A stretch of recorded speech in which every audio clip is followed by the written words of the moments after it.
Hello friends, welcome to Teachers Empire. आज की इस वीडियो लेक्चर में हम डिस्कस करेंगे उन इम्पोर्टेंट एमसीक्यू को जो कि इम्पोर्टेंट होंगे आने वाले एलटी, टीजीटी और उन सभी पीजीटी एग्जाम्स के लिए जहां भी इंग्लिश लिटरेचर से क्वेश्चंस किए जाते हैं। तो चलिए मैं शुरुआत करता हूं पहले क्वेश्चन से। पहला क्वेश्चन आपके सामने है, Milton had highly imaginative mind whereas Cowley had a fanciful one. ये कोटेशन किसने कहा था, आपसे क्वेश्चन में पूछा जा रहा है कि Milton had a highly imaginative mind whereas Cowley had a fanciful one. Option है आपके पास T S. Eliot, William Blake, John Keats या एस.टी. कॉलेज। इसका जो सही आंसर है वो है एस.टी. कॉलेज। बात की जाए अगर एस.टी. कॉलेज की, तो एस.टी. कॉलेज ने विलियम वर्ड्सवर्थ के साथ मिलकर 1798 में एक बहुत ही फेमस पोएम लिखी थी। आप उसका नाम मुझे कमेंट बॉक्स में बताएंगे। और 1798 में लिखी थी, ये चीज़ बहुत इंपॉर्टेंट है। अगर मैं बात करूँ ST. College of William Wordsworth की, पिछली वीडियो में मैंने आपको बताया था कि ST. College of William Wordsworth की मुलाकात आपस में कब हुई थी। उसे भी आप मुझे कमेंट बॉक्स में बताएंगे। अक्सर एस.टी. कॉलेज का पूरा नाम पूछ लिया जाता है, तो एस.टी. कॉलेज का पूरा नाम क्या है? Samuel Taylor Coleridge. यहाँ पे आप टेलर की स्पेलिंग को हमेशा ध्यान रखिएगा, सैमुअल टेलर कॉलेज, यही आपका कंफ्यूजिंग फैक्टर रहेगा वहाँ पर उस एमसीक्यू में।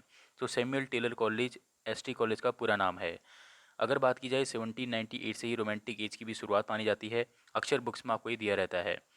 अब मैं बात करूँ किसकी, ऑप्शन नंबर ए यानी टी.एस. इलियट की। तो टी.एस. इलियट के बारे में अगर मैं आपको बताऊं तो टी.एस. इलियट का पूरा नाम क्या है? Thomas Stearns Eliot. क्या नाम है पूरा? Thomas Stearns Eliot. अगर बात की जाए टी.एस. इलियट की कौन सी एज से बिलोंग करते हैं, तो ये बिलोंग करते हैं आपका किससे? आपका मॉडर्न एज से। इनका जो बहुत ही फेमस वर्क है वो क्या है आपका? The Westland. द वेस्टलैंड इनका एक ऐसा वर्क है जिसे आई ए रिचर्ड्स ने, किसकी बात हो रही है? आई ए रिचर्ड्स ने इनके द वेस्टलैंड को क्या कहा था? म्यूजिक ऑफ आइडिया कहा था। क्या कहा था? म्यूजिक ऑफ आइडिया कहा था।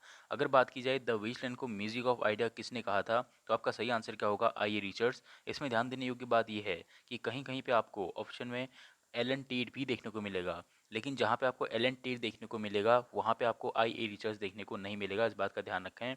उत्तराखंड ओपन यूनिवर्सिटी की बुक में इस बात का आंसर क्या दे रखा है? Allen Tate, Tate Tate. ठीक है, तो द वेस्टलैंड को म्यूजिक ऑफ आइडिया किसने कहा था? Allen Tate, I A Richards. इसके दोनों ही आंसर सही होंगे, लेकिन आपको ऑप्शन में एक ही दिया रहेगा।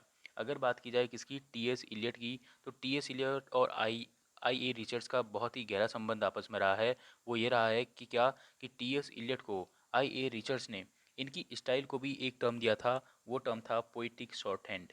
Poetic short hand, SHORTHAND, poetic short hand भी कहा था। यानी टी.एस. इलियट की पोइटिक स्टाइल को आई ए रिचर्ड्स ने क्या नाम दिया था? Poetic short hand. और वेस्टलैंड को आई ए रिचर्ड्स ने क्या कहा था? The music of ideas. तो ये जो पॉइंट थे। अगर बात की जाए टी.एस. इलियट की वर्क की, तो आपको पता है फोर क्वार्टेट्स इनका बहुत ही फेमस वर्क है। किसका? टी.एस. इलियट का। ये आइकोनोक्लास्ट करके भी जाने जाते हैं। आइकोनोक्लास्ट करके भी कौन जाने जाते हैं? टी.एस. इलियट जाने जाते हैं। चलिए अब मैं बढ़ता हूँ नेक्स्ट की ओर। नेक्स्ट है आपके पास विलियम ब्लेक। विलियम ब्लेक जो कि कौन सी एज के राइटर हैं? रोमांटिक एज के राइटर हैं। कौन सी एज के राइटर हैं? रोमांटिक एज के राइटर हैं। अक्सर टी.एस. इलियट का बर्थ भी हमसे पूछ लिया जाता है। तो अगर हम बात करूं विलियम ब्लेक के बर्थ की, तो 1757 से लेकर के 1827 किसका बर्थ है? विलियम ब्लेक का बर्थ है। सबसे बड़ी बात है कि विलियम ब्लेक एक इनग्रेवर थे। इनग्रेवर का मतलब क्या होता है? इनग्रेवर का मतलब वो व्यक्ति जो पत्थरों में नक्काशी करके अपनी बात को अक्षर लिखता था। तो ये क्या थे? एक इनग्रेवर थे। किसकी बात हो रही है? विलियम ब्लेक की बात हो रही है। ठीक है ना। अगर बात की जाए विलियम ब्लेक की वर्क की, तो विलियम ब्लेक के वर्क में कौन कौन से आते हैं? एक तो सॉन्ग्स ऑफ इनोसेंस, दूसरा सॉन्ग्स ऑफ क्या? सॉन्ग्स ऑफ इनोसेंस और सॉन्ग्स ऑफ एक्सपीरियंस। तो जो सॉन्ग्स ऑफ इनोसेंस था वो कब आया था? 1789 में आया था। और जो सॉन्ग्स ऑफ एक्सपीरियंस था वो कब आया था? 1794 में आया था। कब आया था? 1794 में आया था। अब जो सॉन्ग्स ऑफ इनोसेंस है, इनोसेंस का मतलब यहाँ पे क्या है? हेवन। इनोसेंस का मतलब क्या है? हेवन। और वहीं आपका जो सॉन्ग्स ऑफ एक्सपीरियंस है, एक्सपीरियंस सब वर्ड का मतलब क्या है? हेल। एक्सपीरियंस वर्ड का मतलब मैंने क्या क्या बताया? हेल। फिर से बता दूं, सॉन्ग्स ऑफ इनोसेंस जो कि 1789 में आई थी, इसी के साथ साथ सॉन्ग्स ऑफ एक्सपीरियंस जो कि 1794 में आई थी। ठीक है। अब जो बहुत ही फेमस क्वेश्चन इन दो पोएम से बनता है वो ये बनता है कि विलियम ब्लेक ने अपनी किस पोएम में ये कहा है कि childhood is the original state of happiness. मैं फिर से बता दूं, childhood is the original state of happiness. ये विलियम ब्लेक ने अपनी कौन सी पोएम में कहा है? सॉन्ग्स ऑफ इनोसेंस में कहा है। किस में कहा है? सॉन्ग्स ऑफ इनोसेंस में कहा है। इसने इसमें चाइल्डहुड को प्रेज किया है। अगर बात की जाए इनकी पोएम्स की, तो ये कैसी पोएम लिखा करते थे? डायरेक्टिक पोएम लिखा करते थे। कैसी पोएम लिखा करते थे? डायरेक्टिक पोएम लिखा करते थे। लेकिन जो इनमें सबसे बड़ी खूबी थी वो इनकी क्या थी कि इनकी आपको सारी पोएम्स क्योंकि ये एक तरीके से क्या थे, एक तरीके से विलियम ब्लेक ट्रेडिशनल क्रिश्चियनिटी के क्या थे, हेटर थे। यानी ये ट्रेडिशनल रूल्स को फॉलो करना, उससे बहुत ही घृणा करते थे। किसकी बात हो रही है? विलियम ब्लेक की बात हो रही है। ये हमेशा क्लासिक चीज़ों के खिलाफ जाते थे। मतलब जो चीज़ें पुरानी चली चली आ रही होती थी, जो चीज़ें ट्रेडिशनल क्रिश्चियनिटी में चली आ रही होती थी, ये उनसे हटना चाहते थे। ये चाहते थे कि लोग अपने कन्वेंशन और ट्रेडिशन से बाहर आएँ और अपने पोटेंशियल के हिसाब से जिएँ। इनका ये मानना था। इसलिए इन्होंने अपनी एक बहुत ही इनकी फेमस पोएम है जिसका नाम है द गार्डन ऑफ लव। क्या नाम बताया मैंने आपको? The garden of love. The garden of love इनकी एक ऐसी पोएम है जिसमें इन्होंने चर्च की जो लैक ऑफ इंडिविजुअल फ्रीडम होती है उसके बारे में इस पोएम में बताया है। क्या नाम बताया मैंने? The garden of love. बहुत ही फेमस पोएम है इनकी। ये हेटेड क्लासिक्स थे, यानी क्लासिक रूल्स और रेगुलेशन को फॉलो नहीं करना चाहते थे। सबसे बड़ी बात जो है, इन्होंने कभी भी एक फॉर्मल एजुकेशन नहीं ली। इसका क्या मतलब है कि ये कभी भी स्कूली शिक्षा में ज़्यादा इन्वॉल्व नहीं रहे थे। इन्होंने ज़्यादातर जो भी अपने से ही इन्होंने खुद से एजुकेशन करी थी। चलिए अब मैं बढ़ता हूँ नेक्स्ट ऑप्शन यानी जॉन कीट्स की ओर। जॉन कीट्स के बारे में आपको पता ही है कि ये भी कौन सी एज से बिलोंग करते हैं? रोमांटिक एज से बिलोंग करते हैं। इसकी बात हो रही है जॉन कीट्स की। जॉन कीट्स के बारे में अगर मैं बात करूँ तो आपको इनकी दो तीन पोएम बहुत फेमस हैं। एक तो है आपका एंडीमियन। क्या नाम बताया मैंने? एंडीमियन।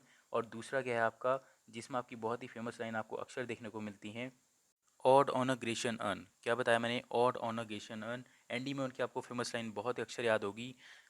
वो कौन सी है आप मुझे कमेंट बॉक्स में लिख के आप ज़रूर बताएं। एंडी में उनकी बहुत ही फेमस लाइन है, पहली लाइन। वो अक्सर एग्जाम से पूछी गई है। वो मैंने अपनी पिछली वीडियो में भी शायद आपसे डिस्कस किया था। अगर बात करूँ मैं किसकी, odd on a Grecian earn की, तो आपको truth is beauty and beauty is truth करके आपको जो लाइन्स अक्सर फेमस पूछी जाती हैं वो किस में है? आपका odd on a Grecian earn में है। आगे बढ़ने से पहले एक आपसे रिक्वेस्ट है कि कल से मैं लगभग कोशिश करूंगा कि वीडियो पूरी डेली बेसिस पे आए। मुझे खुद भी काफ़ी अजीब सा लगता है कि जब वीडियो आपके पास रेगुलर नहीं पहुंचती हैं, उससे व्यूअर को भी काफ़ी धोखा होता है। लेकिन कुछ समय की शॉर्टेज, आप कहते हैं टाइम की काफ़ी शॉर्टेज है, थोड़ा सा हेक्टिक शेड्यूल हमारा भी रहता है, तो इस वजह से वीडियो डेली नहीं बन पा रही थी। लेकिन आज से कोशिश की जाएगी कि डेली के डेली वीडियो बने। और सबसे बड़ी बात ये, आप मेरे 50 लाइक के टारगेट को आप ज़रूर पूरा करा करें। चाहे आप कभी भी इस वीडियो को देखते हो, चाहे वीडियो आप तक जैसे भी पहुँची हो, मेरी हर वीडियो का लाइक जो टारगेट रहता है, एटलीस्ट 50 लाइक का मेरे पास टारगेट रहता है। हम अगर आपको आपकी मंजिल तक पहुंचाने में मदद कर रहे हैं, तो आप भी हमें अपनी इस छोटी सी मंजिल तक पहुंचाने में मदद करेंगे, मुझे उम्मीद है। ओनली 50 लाइक्स मैं आपसे मांग रहा हूँ। आपकी तरफ से एक लाइक बढ़ेगा तो दूसरी की तरफ से दूसरा बढ़ेगा। उसके आते ही 50 लाइक्स के आते ही आपके सामने दूसरी वीडियो मैं कल से डेली बेसिस पे लाऊंगा। बढ़ते हैं अब हम अपने सेकंड क्वेश्चन की ओर। सेकंड क्वेश्चन क्या है? Who argued that meter is essential for poetry which implies passion. फिर से बता दूं, meter is essential for poetry which implies passion. Option है आपके पास Robert Blair, S T Coleridge, Alexander Pope और डॉक्टर जॉनसन। इसका जो सही आंसर है, इसका सही आंसर क्या है? Option number B, S T Coleridge ने कहा था कि meter is essential for poetry and which implies passion. S T Coleridge हमेशा मीटर के पक्ष में ही बात करते थे। अभी मैं अगर आपसे एक चीज़ पूछना चाहूँगा कि टी एस इलियट क्या ये मीटर के सपोर्टर थे या नहीं थे, आप मुझे कमेंट बॉक्स में ज़रूर बताएं। कुछ ना कुछ आप कमेंट बॉक्स में ज़रूर लिखें, उससे हमें भी थोड़ा एक मोटिवेशन मिलता है। बढ़ता हूँ मैं किसकी ओर? रॉबर्ट ब्लेयर की ओर। तो रॉबर्ट ब्लेयर, मैं अगर इसके बारे में बात करूँ तो रॉबर्ट ब्लेयर आपको काफ़ी अनसुने से भी लग रहे होंगे। जिसने डीपली पढ़ी हैं चीज़ें तो उसको सुने से भी लग रहे होंगे। रॉबर्ट ब्लेयर की अगर बात की जाए तो ये ग्रेवयार्ड पोएट्स में आते हैं। किस में आते हैं? ग्रेवयार्ड पोएट्स में आते हैं। किसकी बात हो रही है? रॉबर्ट ब्लेयर की बात हो रही है। तो ग्रेवयार्ड पोएट्स में आते हैं रॉबर्ट ब्लेयर। अगर बात की जाए ग्रेवयार्ड पोएट की, तो जो इनके लीडर थे वो कौन थे? Thomas Gray. Thomas Gray graveyard poets के क्या माने जाते हैं? लीडर माने जाते हैं। कौन? Thomas Gray. अब आप एक काम करेंगे कि थॉमस ग्रे का बहुत ही फेमस वर्क है, उसे आप मुझे लिख के बताएंगे कमेंट बॉक्स में। रॉबर्ट ब्लेयर, थॉमस ग्रे, मैंने आपको ग्रेवयार्ड पोएट बताया। अगर बात की जाए किसी ग्रेवयार्ड पोएट की, ये ज़्यादातर डेथ थीम्स पे लिखा करते थे। इनकी जो थीम्स होती थी वो क्या होती थी? डेथ थीम्स हुआ करती थी। यानी ज़्यादातर जिन चीज़ों में डेथ दिखे, जिन पोएम्स में हमको डार्कनेस देखने को मिलती थी, मॉर्बिड थीम्स होती थी, तो वही क्या कहलाते हैं? ग्रेवयार्ड स्कूल ऑफ पोएट कहलाते हैं। ग्रेवयार्ड स्कूल ऑफ पोएट के लीडर का नाम मैंने आपको क्या बताया? Thomas Gray. Thomas Gray graveyard school of poetry के क्या माने जाते हैं? जनक माने जाते हैं। ठीक है। अगर हम बात करूँ रॉबर्ट ब्लेयर की, तो इनकी बहुत ही फेमस जो पोएम है वो है आपकी द ग्रेव। द ग्रेव करके इनकी एक बहुत ही फेमस पोएम है। किसकी? रॉबर्ट ब्लेयर की। ठीक है। तो चलिए अभी इसमें फ़िलहाल इतना ही। अगर मैं बात करूँ ऑप्शन नंबर सी यानी अलेक्जेंडर पोप की, तो अलेक्जेंडर पोप आपको पता है, अलेक्जेंडर पोप ने क्या कभी कोई ट्रेजेडी लिखी थी? इसका आंसर मैं आपसे चाहूँगा। अलेक्जेंडर पोप के बारे में जो मोस्ट एक्सपेक्टेड जो एमसीक्यू बनता है वो क्या बनता है कि अलेक्जेंडर पोप ने कौन सा क्लब फाउंड किया था? तो जिसका सही आंसर होगा, स्क्रिबलस क्लब से जुड़े थे कौन? Alexander Pope. Scriblerus club, Scriblerus club से कौन जुड़े थे? आपका अलेक्जेंडर पोप जुड़े थे। और इन्होंने अपने साथ साथ किसको जोड़ा था स्क्रिबलर्स क्लब से? एक तो आपका जोनाथन स्विफ्ट हो गया, जॉन गे हो गया, और इसके साथ साथ थॉमस पार्नेल भी किससे जुड़े थे? स्क्रिबलर्स क्लब से जुड़े थे। ये सभी अगर मैं पूछूं कौन सी सेंचुरी के थे, तो अर्ली 18 सेंचुरी के थे। कौन सी सेंचुरी के? अर्ली 18 सेंचुरी के। किसकी बात हो रही है? Alexander Pope, Jonathan Swift, John Gay और थॉमस पार्नेल की।